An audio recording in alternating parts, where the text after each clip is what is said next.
Sister Jenna is one of the purest, most sublime spirits I've encountered. Gentle voice, gentle sound, but booming spirit. She makes life more graspable. I listen to her, I see and sense and say to her and about her. She's a woman of good, a woman of God, a woman of elevated consciousness. I'm so glad to be a part of your life and that you are a part of mine and that we are all together a part of each other's. Peace and blessing.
Hello everyone, I'm Sister Jenna. A few years ago I had a vision. The vision was comprised of witnessing members of Congress really going through a very tumultuous time. I had envisioned that within the walls of Congress there were questions about trust between themselves, but there was also the question of trust with Americans and the leadership of the country. So I went about to search for members of Congress who would be open to share with me the depths of their heart, what was at the base of their conscience. And I came across some of the most beautiful people that I walked away with this experience that our country is in good hands. Here we are many years later, maybe about 4 or 5 years later, after I had actually initially recorded Soul Talk on the Hill. And we're witnessing stuff that we have never seen in the United States of America. Trust within the walls of the United States Congress is at the all-time lowest it has ever been. As you know, just a few weeks ago, there were riots on the Capitol Hill. It was an insurrection. There were a lot of people hurt emotionally, mentally, physically. Soul Talk on the Hill invites me into the walls of the halls of Capitol Hill to sit and have a heart-to-heart conversation with members of Congress about what matters to them the most, what's at the base of their heart, their character, the content of the hill. It makes us see them for who they really are. Put aside all the political jargon that goes on. We get to see really who are the people that are creating our policies, voting for our rights. These are good people. And given the opportunity to really speak from the depths of their heart, the country, our cities, our districts will continue to keep thriving. As See Good TV re-releases this season of Soul Talk on the Hill, it is my pure wish that you sit back and relax and enjoy each of the episodes. Just go into the content, the questions, their expressions, you learn a lot about these people. They're good people. For anyone right now, it's a hard time. Globally, in the United States, it might be even more so, one of the hardest times it has ever endured. But I know that we will prevail, and I know that we will succeed. Soul Talk on the Hill is to invite you to give our congressional members a second chance, to begin to find ways to communicate with them from matters of the heart and not matters of the political spectrum.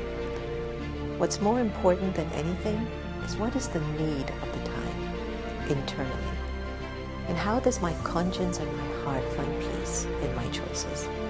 Soul Talk on the Hill asks important questions, and the congressional leaders gave very profound answers. If you've got any comments or anything you'd like to share, please feel free to let us know.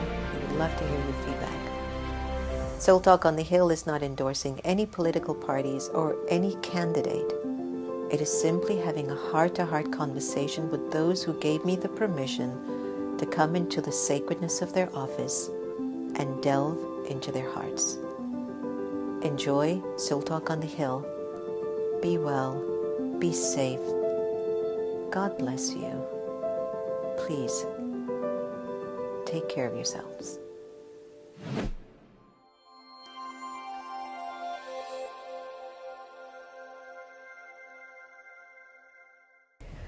Om Shanti, everyone. Welcome to your next normal, that show that really helps you to get prepared for the opening of something new inside of you. If you're tuning in for the first time today, a very, very warm welcome to you.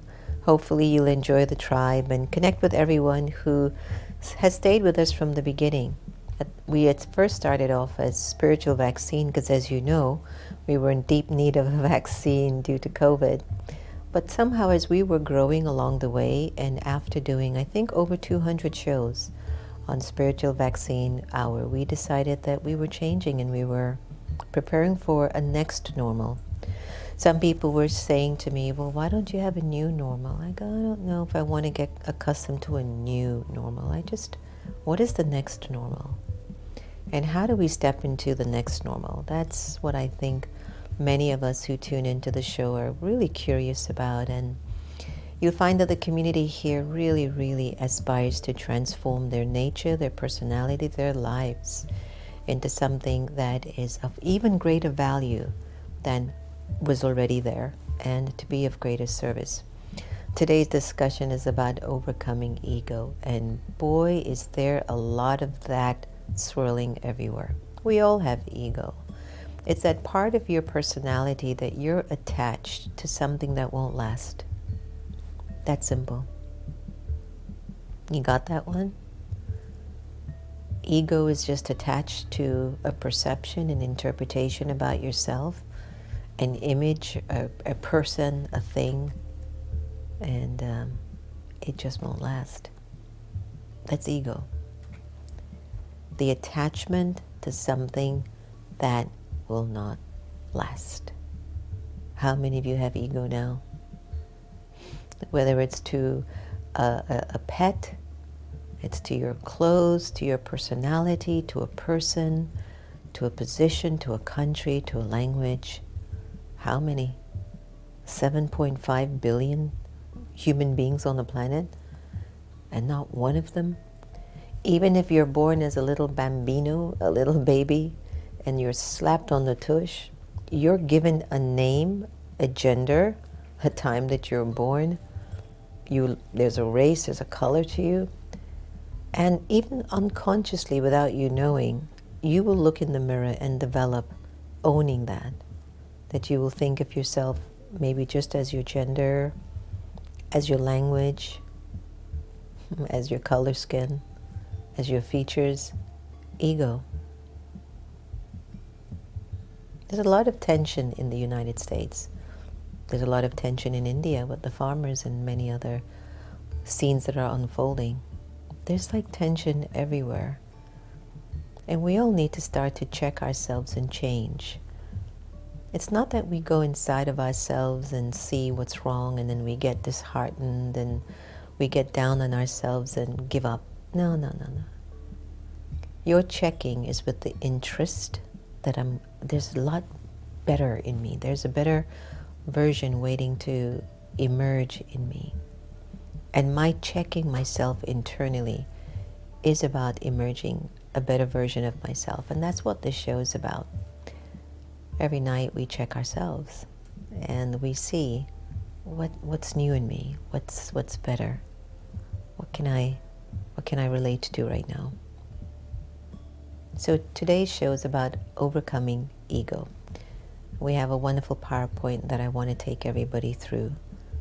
So do bring out your pen, your paper, or your notepad or iPad, and let's get to it, shall we? All right. So a lot of us think that ego and self-respect are similar. And yes, if you have, though, self-respect, there'll be no room for ego. Because self-respect is that which takes you into this other dimension of yourself. Self-respect is where you're connected to a higher version, so you don't need to be attached to anything that is not lasting. Now, are we able to identify the various forms in which ego plays out in our personality, in our relationships, in our decisions? Envying and possessing people comes from the base consciousness of also having the arrogance of who we think we are. Is there anyone out there that you know that you envy at this moment? And take a time and ask why. Why do you envy that person? Because they seem to have a nice spouse, their kids are doing great, they seem to have a lot of money, their body seems to be in check, their life seems to be flowing, they look good. Why would you envy them? Are you attached to a perception in your head that you aren't any of that and you don't have any of that? So instead of using your self-respect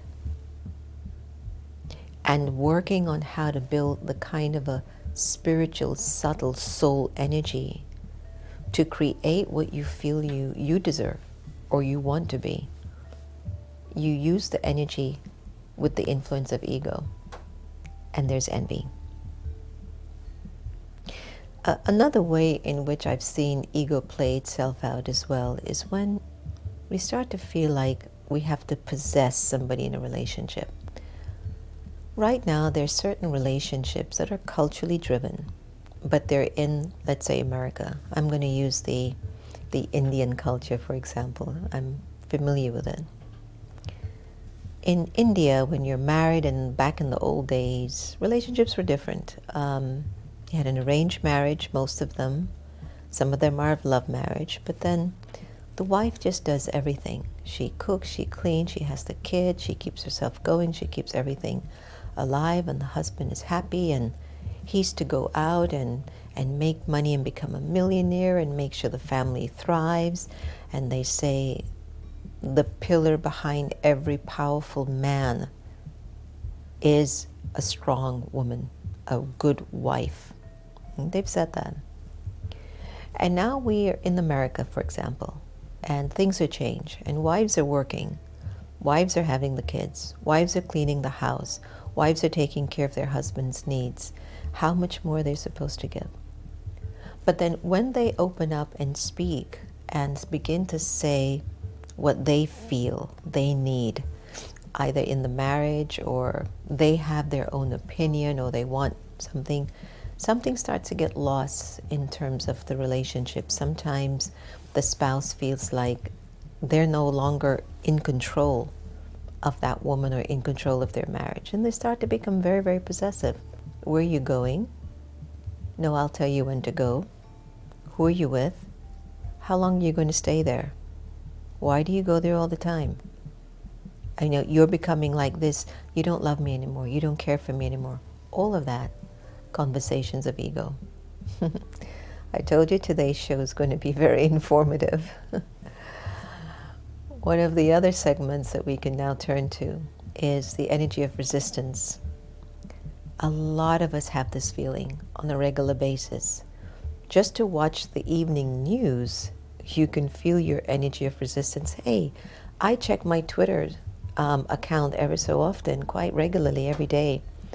And sometimes when I scroll through, what are the trending stories of the day, and I see something I cringe and I go, am I seeing this with the arrogance that I think I'm smarter or better? So resistance is a feeling where you can feel that pressure in your chest. You feel this energy in your chest like a pinch, almost like you're being pinched inside, and it's like holding you back. It's like you're riding a horse and you're going, whoa, horsey. That's resistance. When the energy of ego is in your consciousness, things just start to break apart. You fragment things. Things are just all over the place.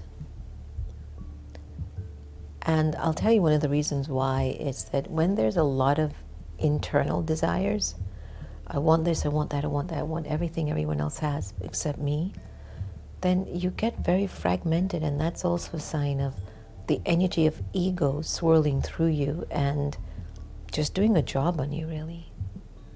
And things are just not in order. And you get like that. Is that I'm still being motivated by the energy of ego. And so, looking at today's session to overcome ego, there's a lot of points. They sometimes say, psychologists say, that good criticism is actually one of the highest forms of praise. If that's the case, I'm being praised a lot. But they say that criticism is actually a flattery. It's a sign of flattery, but is that the way that you want to always think about people? I mean,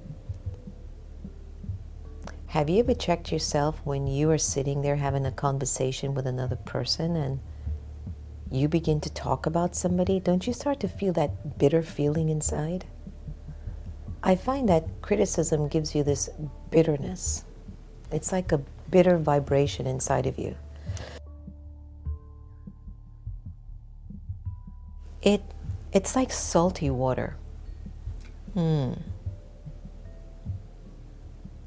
And the more you criticize a particular person or situation or circumstance, you actually are creating an energy inside of the soul that creates a file. Remember the old days when we used to have filing cabinets? I remember when we used to have to put all those files in the cabinets. Now we have it on the computer, so we don't really know how sometimes large the files are. But whenever we criticize people, we're accumulating a file of real waste pending issues. Because if you're criticizing them, then what are you planning to do to end it for them or make their lives better? Your reason for criticizing them means you're going to find the solution, right? If you can't find the solution to a person's situation or your own situation or circumstance, then you shouldn't criticize, because then there's a file that's created and it's sitting in the soul. Food for thought. We're here to overcome our ego. Control, control, control, control. Wow, that's a big one. There are some people who feel that they've been thrusted in a position of control.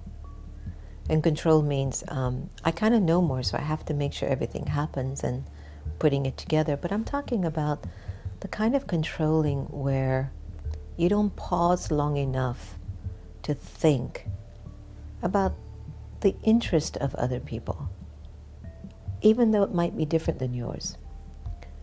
That you're okay with them having their own voice without the fear that you're going to lose them. So what happens a lot with control, it's so governed by fear. And ego feeds off of fear, not self-respect. Ego feeds off of fear. The more fear, the greater the ego. And so when there's fear behind the controlling aspect of a relationship, the way you spend your money, the way you deal with your diet, your food, your physical body, all of it, if it's connected to that energy of fear, you better believe, there's that attachment to some egoistic identification in yourself. And so if there was self-respect, somehow I'd be able to find the balance of what to be able to navigate and manage, but also in what way I can say, I can let it go. It's okay. What is it that you need? Sounds sweet, doesn't it? It's like all up here, no? But then when it gets here, to the heart, then the transformation occurs. So in the meanwhile, sometimes we're having all the right answers up here, but the whole energy of meditation and spirituality is to get it to the heart level, that once the heart feels it, it automatically knows what to do. If your heart doesn't feel it, then there'll be fear and you'll keep controlling to try to keep it in place so that you think you hold on to whatever you think you need to hold on to. Anyone has met a complainer? Somebody who just loves to complain. Every day they're complaining. My head hurts. My back hurts. The government is like this. The house is like this. He's like this. Consummate complainers. The day's beautiful, the light is out. You go, oh my gosh, what a beautiful day, good morning. They go, There's a wonderful sister that I know, and she comes by the ashram and she spends time with me, and she loves her husband so much, but her husband's just not giving her the space to grow or to be who she needs to be, and she's just so hurt by it. And she'll be here and all she talks about is her husband. He's just like, and I said, every time you come, you're like, complaining. Enjoy just being in Baba's home, no? She's like, but... So the energy of complaining, where there's an attachment to a way you think that relationship should be for you. And it's not. And instead of doing the work again inside and coming from that place of self-respect, it somehow gives you some kind of a release or pleasure to complain and make it feel subtly. There's a mixture. You make it feel like, really, they're the problem, I'm okay. But, he's like that, I tell you. So what happens when you kind of complain and then you start blaming people and you start to project your energy out to people and go, it's because of him, And you keep blaming and you keep blaming. What happens? You never find room for transformation. It just doesn't happen. There won't be growth because you can't see yourself and you can't find your self-respect if you're continuously blaming somebody for the way your life is turning out. Are you all with me? Give me the thumbs up. Let me see. Am I speaking to the choir out there today? I hope this is not pinching anyone's little heart today, is it? It's okay. We're all going through this process of change. We have to. It's all a part of the journey. So this is a big one because there are two things that I've noticed. One is we sometimes feel like our immediate environment is the cause for us not living our full potential. When in reality, we might be attached to an experience a story, something from my past, which we don't have details about. It's not clear, but the energy of the attachment is so strong. Have somebody put handcuffs on you and keep it on there long enough, you don't even remember it's there anymore. We've been locked down now for almost a year. We don't even remember what it's like to really be free anymore. That after a while, becoming self-limiting almost seems natural. But it isn't. The soul is immortal, eternal, pure, peaceful, and powerful. There are no limits to that. But yet we do. We limit our feelings, we limit our potential, we limit opportunities. And who's at fault for that? Or what's to be blamed? No blame here. But what's the cause? Ego. Ego has a way of wanting to possess and keep you in a corner, to control you under its vice of limitation. And it might act like it's really, really big, but deep down, it's really, really small. Now projecting, which is huge in theater. A lot of times when we were filming the music video for our upcoming album, stay tuned for some breaking news. On February 14th, the Om Shanti album will be released. And we had a camera person come and I had to go out and he says, just channel the energy. Just channel the energy. And I was like, yeah, I gotta channel the energy. And I was like, I don't know if I can channel that energy, you know? But it's so normal for many of us to project what we want people to interpret or see or feel. And so projecting is coming from an image that you feel the world needs to see in you. Sometimes I wonder if just being me, isn't it enough? But sometimes there just isn't a market for that. We've become so accustomed to people projecting themselves on you that you're like, oh yeah, yeah, and then you get into it. That when you actually encounter a real, sincere, natural energy, you're like, yeah, switch, swipe, because the soul is just not used to it anymore. But it will get used to it. But this whole idea of projecting yourself to impress or to, connect with people, this is a big one, because a lot of people try to defend and prove that they're right, when in reality it's an attachment that is trying to prove to its own attachment, I'm right.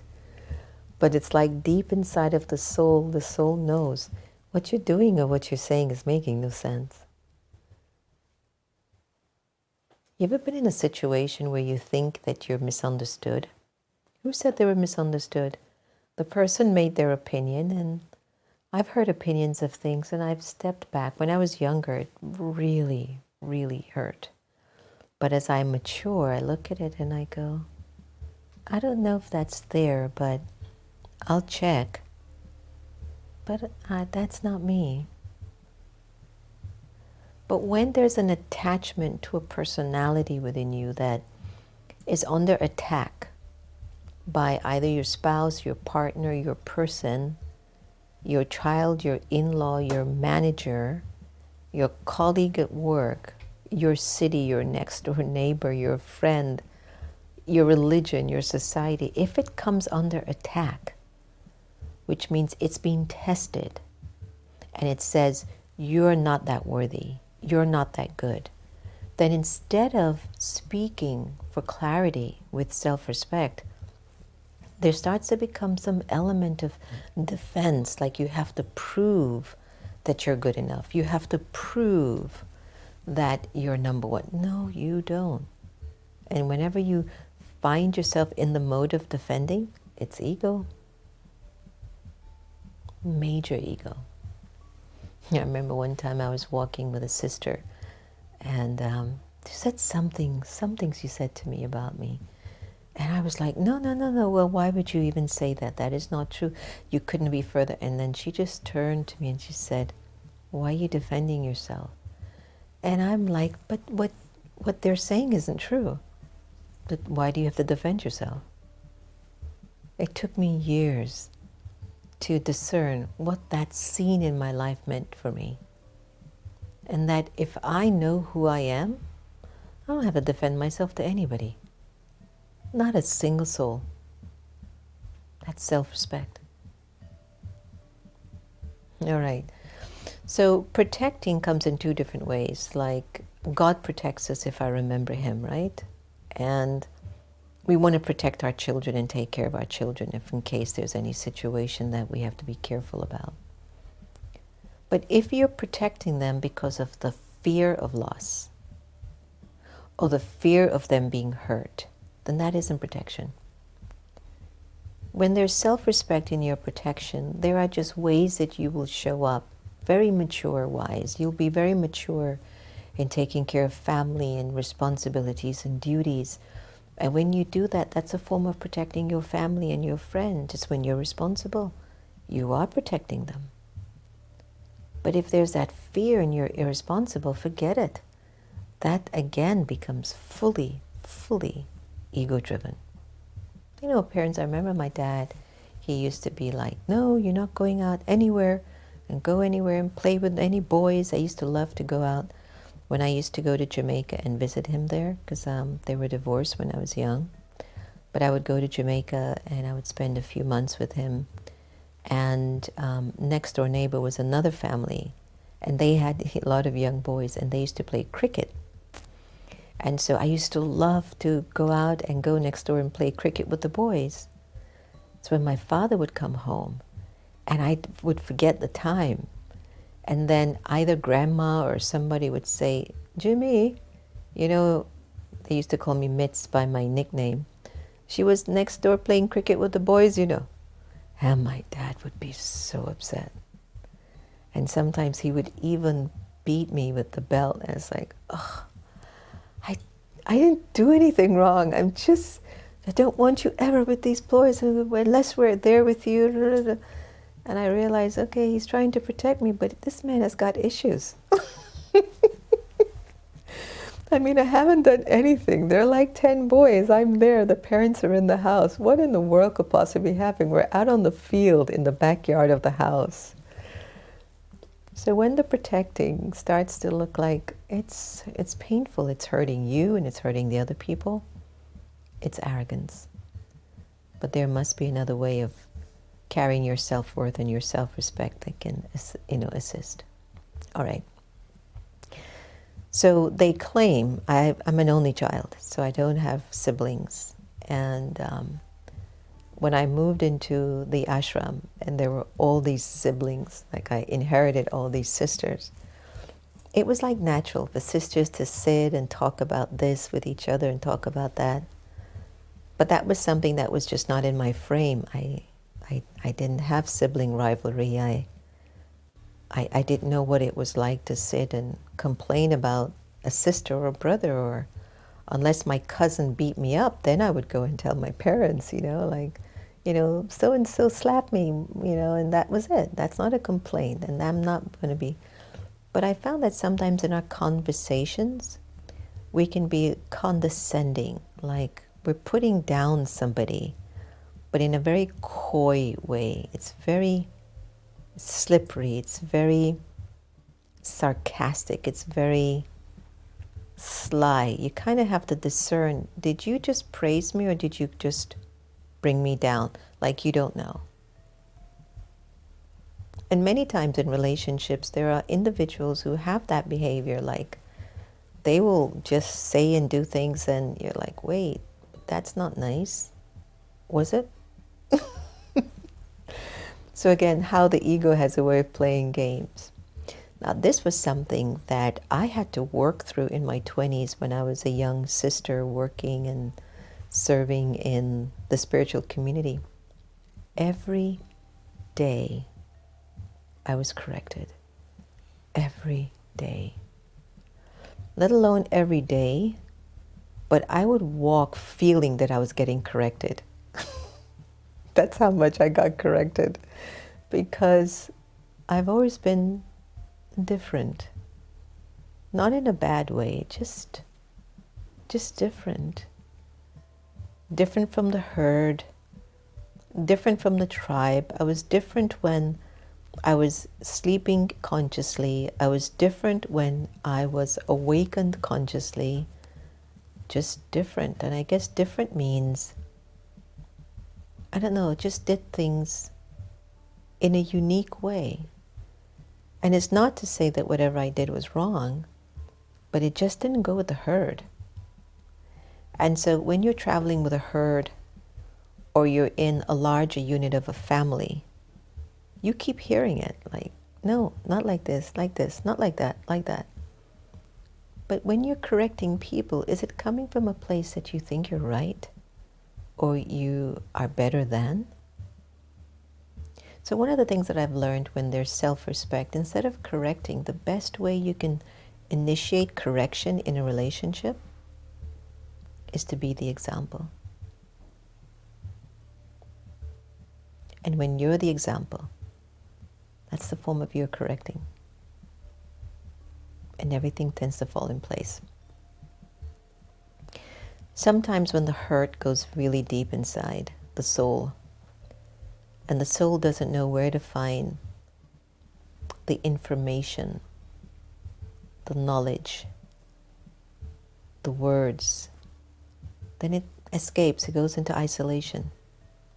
It basically says, I just don't know where to go, or it starts to avoid people and things and events and circumstances and companionship because it just doesn't know what to do with these emotions or feelings.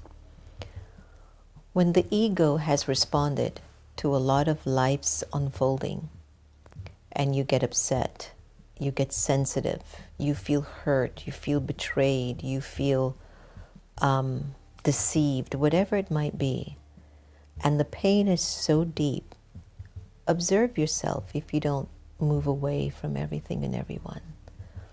And in your moving away, sometimes you're seeking to heal. You're seeking to find answers, there's no doubt. But some of us sometimes can't come back, or we don't know how to, or we even end up in new relationships still disconnected from ourselves because of past bruises.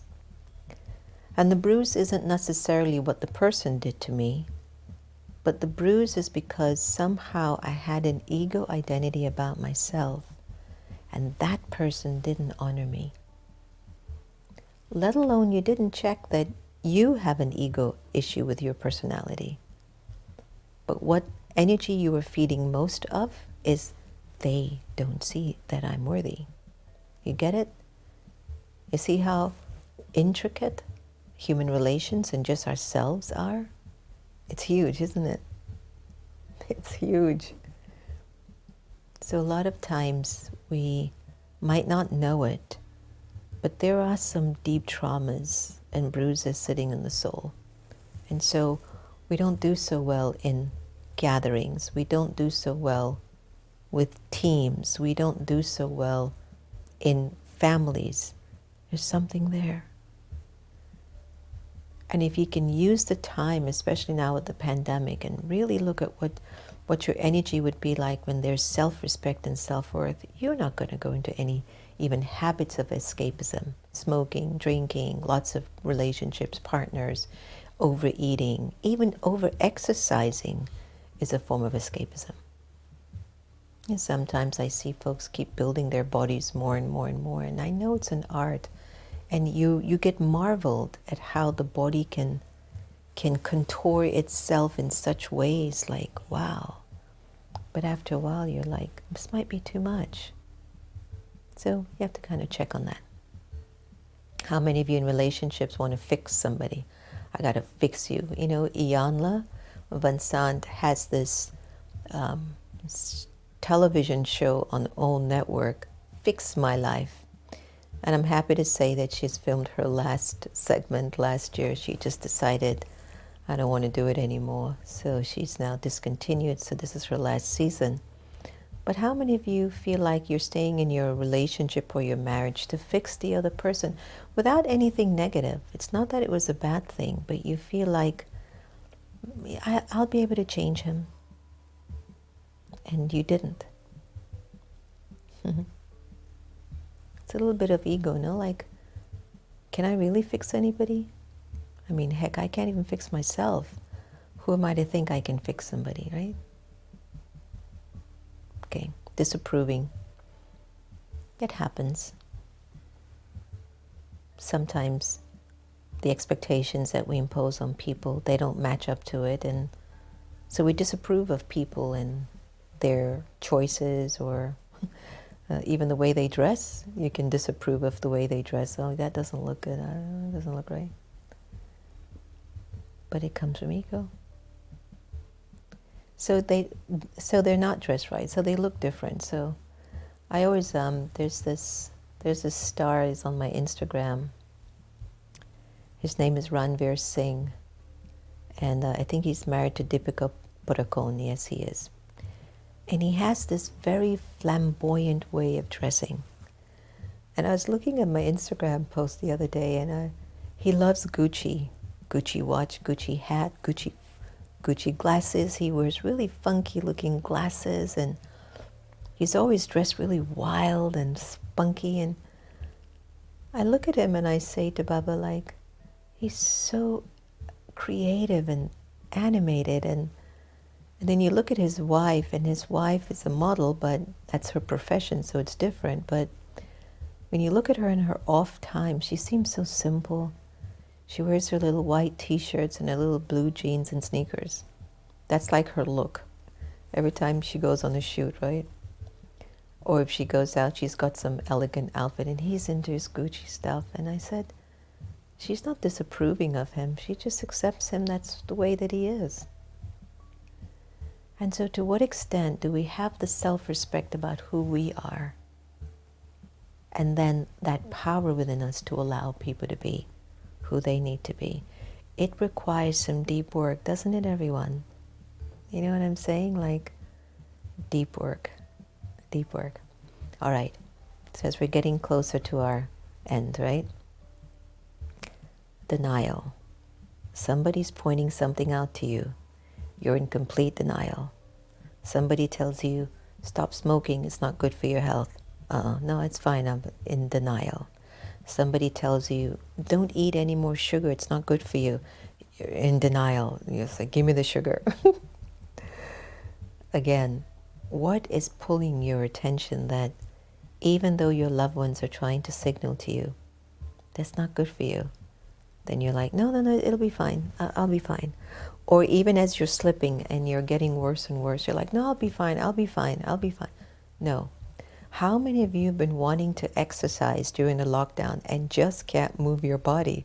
And you're like, I'll do it. Yeah, I'll exercise tomorrow. Denial. No, you won't. The whole thing is, start exercising right now. Then you'll break that. Self-respect will make you fulfill your deepest wishes. Desiring things, that comes from really deep-rooted, unfulfilled expectations in your past. That's simple. Judging, well, you and I both know what that's like. Everyone has an opinion about somebody in these times. I mean, everyone's got something to say. You look online and people are so rough and harsh, and they're not aware that they're just picking up the energy and that that's not the way to be. But we're in a society of judgers instead of people who need to be like lawyers. Now let me point this out. Let me give you some clarity here. When you're supposed to be a lawyer, which is for your case inside of yourself, you need to find the right things. What's the right argument to help to create the transformation within you? But inside, we become a judge. And we don't help ourselves to really discover what is it that we need to change. And so it's really vital for us to, instead of judging people, replace it with empathy. You really want to look at somebody and work with them and understand them. Just try it.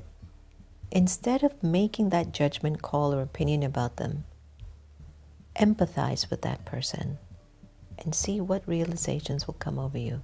And you will be coming from a place of deep self-respect. These are all ways of overcoming ego, where you have a choice. You choose your self-respect, self-worth, or you go in the other direction. So worrying is just a train of waste and negative thoughts. Unnecessary. You just don't need it. And each time you worry, you just add more weight to yourself. And something gets created in the soul where you feel like at some point in time, these thoughts of worry that I keep having, they're going to come true at some point in time. And then that's where you have to say, but what's my self-respect here? My self-worth and self-respect says, it's going to be okay. I've got an account of good deeds here. It's going to be fine. All right, so competing. 21st century. Now the online industry or the online world is so saturated. There are like a million options to choose from, and not everyone has a discernment to settle into where they think they need to be. It's like so much is happening. And so it's not always so easy to discern what to do. So nowadays you find this one wants to compete on that one. And even, I've seen myself where it's just like, well, come on, let's make this really special. But it's not in a sense of competing. It's that I think there's something valuable here. But when you're competing, it's like you don't want to see other people grow. You don't want to see them shine. You want them to stay behind. There's no way we can all grow if I try to hold you back. No, I never believed in that. Never. I can honestly tell you, I'm one of the few people that I know that I don't need to come and help and support you because you've offered something to me first. I believe that if we all shine, the world will be a better place.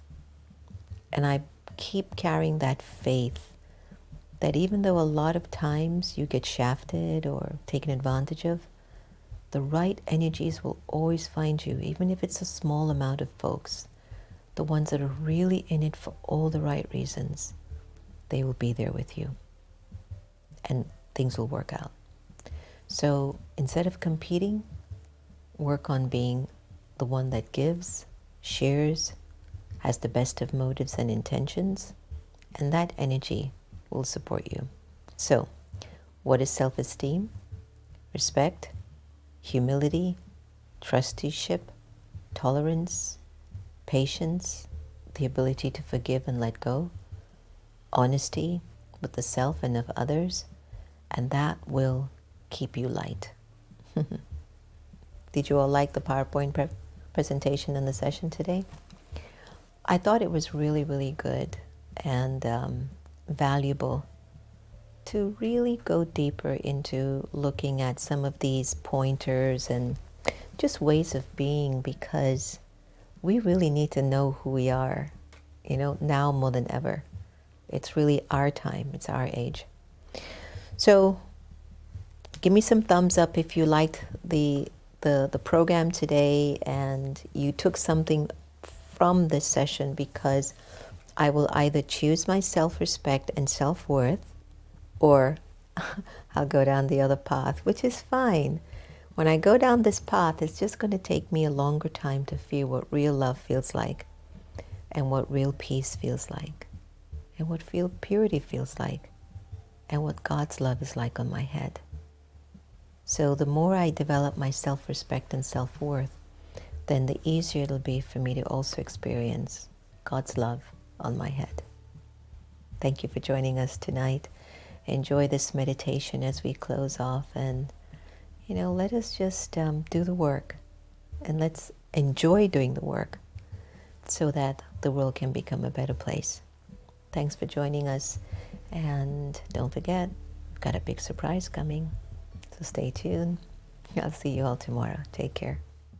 The power of being lies in its simplicity.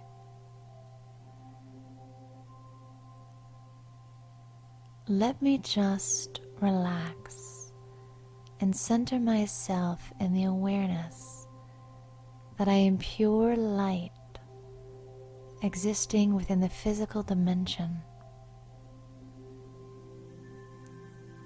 Let me imagine that I am like a beautiful sparkling star, suspended in an enormous realm of matter. I am weightless. I am light. I am peace. And I relax and settle into this peace. And I find that that peace of mind begins to soothe even the muscles of this body.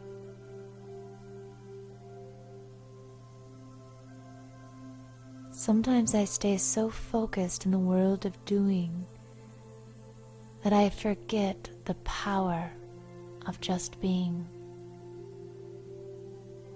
This simple exercise of just sensing the soul within and creating that awareness that I am light and that I am peace.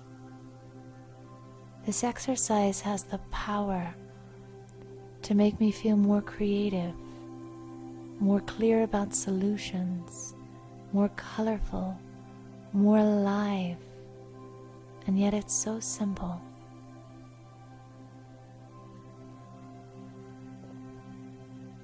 All I have to do is make time each day to enter into that beautiful dimension of spiritual awareness. All I have to do is rest in peace and simply exist like the trees exist, like the clouds exist. Let me practice the art of being, and I will find inside that there are beautiful qualities: love, joy, wisdom. And when I dive deeply into these qualities,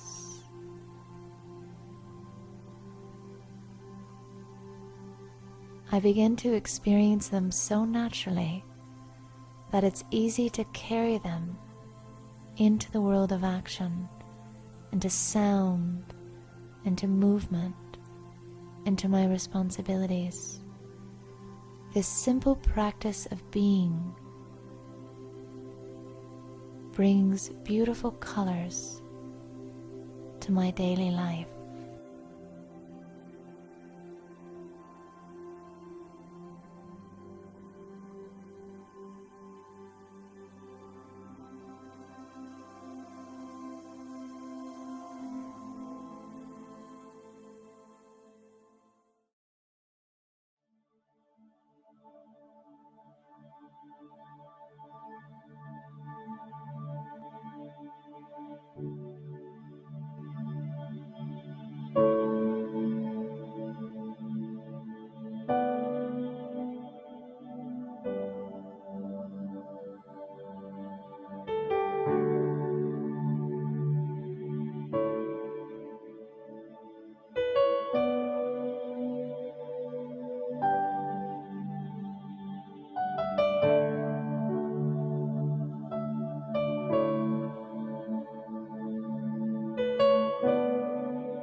we are this voice.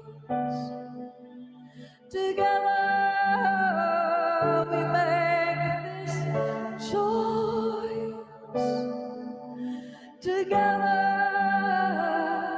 we make this choice. Together, Om Shanti. We're singing Om Shanti.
Hi everyone, it's Sister Jenna from American Meditating Radio.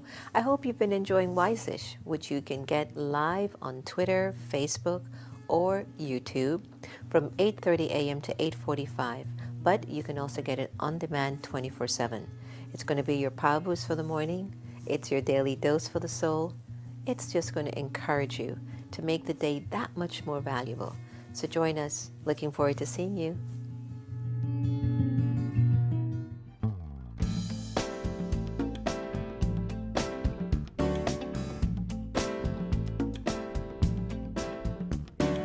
Thank you for this day, Spirit, thank you for this day.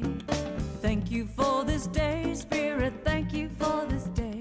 This healing, this healing, this healing day. This healing, this healing, this healing day. Thank you for this day, Spirit, thank you for this day. Thank you for this day, Spirit, thank you for this day. This healing, this healing, this healing day. This healing, this healing, this healing day. Thank you for this day, Spirit, thank you for this day. Thank you for this day, Spirit, thank you for this day. This healing, this healing, this healing day. This healing, this healing, this healing day. Thank you for my friends, Spirit, thank you for my friends. Thank you for my friends, Spirit, thank you for my friends. My wonderful, my wonderful, my wonderful friends. My wonderful, my wonderful, my wonderful friends. Thank you for my friends, Spirit, thank you for my friends. Thank you for my friends, Spirit, thank you for my friends. My wonderful, my wonderful, my wonderful friends. My wonderful, my wonderful, my wonderful friends. Thank you for my health, Spirit, thank you for my health.